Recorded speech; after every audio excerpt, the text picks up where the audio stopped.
wepo. Mzee basi mwambie alipuicha nipelekee hela yangu kwa mke wangu. Mimi mwenyewe niko Dar es Salaam.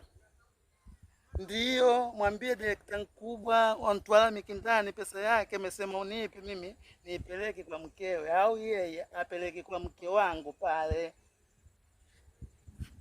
Unaniulizaje tena maswali? Pesa hili kwa ya nini? Mimi nakwambia na ndai pesa yangu. Wewe unaniuliza hivyo ili uweje? Kwani wewe mbona kwa kama unajichetua chetua? Nisikilize mimi ninachokitaka. Mwambie huyu alipoicha chukue pesa zangu azipeleke kwa mke wangu. Wewe unaniambia hela hiyo ilikuwa ya nini? Wewe unataka ujue ilikuwa ya nini?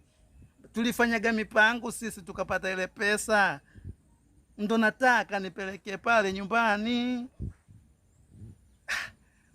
Sasa wewe mbona unanongwa?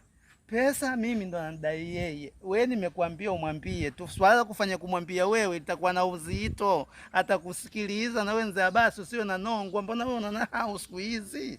Mbona mwanzo kuwa na tabia hizo? Kwani wewe mbona umelendemuka hivi? Mbona umelendemuka sana? Tabia yako mbaya bwana wewe. Ndo umwambie hivyo, mimi nishakwambia bwana.